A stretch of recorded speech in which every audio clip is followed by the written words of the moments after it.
नमस्कार, मी डॉक्टर दत्तात्रय शिंदे. आज एक सुखद अनुभव तुम्हाला सांगतो.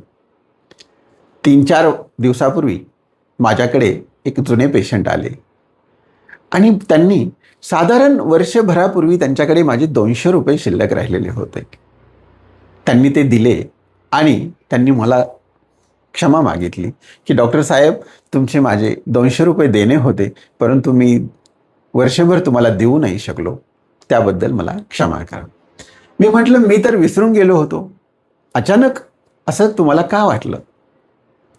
तर त्यांनी जे सांगितलं ते मात्र खूपच अद्भुत होतं.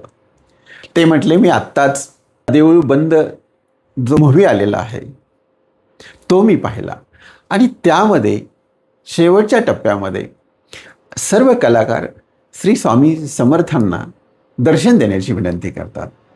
परंतु स्वामी असं सांगतात, की ज्यांचं मन पवित्र आहे, म्हणजे ज्यांच्या मनामध्ये पाप नाही, द्वेष नाही, मोह नाही, मत्सर नाही, अशा व्यक्तींना मी फक्त दिसेन." तर मी त्यातून असा बोध घेतला, की जर आपल्या मनामध्ये पाप असेल, तर आपण कितीही स्वामींची भक्ती केली, तर आपल्याला स्वामी कधीच भेटणार नाहीत. स्वामी असं सांगतात, की जर एखाद्याचे पैसे आपण बुडवले, ते सुद्धा पाप आहे.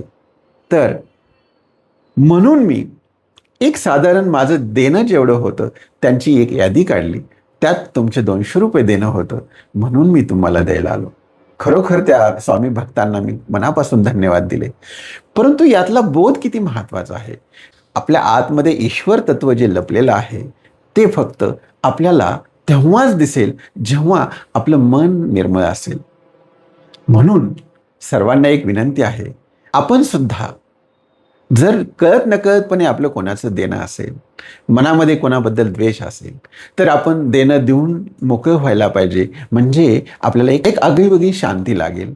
त्याचप्रमाणे जर आपल्या काही चुका झालेल्या असतील, तर आपण क्षमा प्रार्थना करून सर्वांना कर्मबंधनातून मुक्त केलं पाहिजे. तरच आपल्याला खऱ्या अर्थानं श्री स्वामी समर्थ दिसतील, नव्हे तर त्यांचा आशीर्वाद लागेल. धन्यवाद.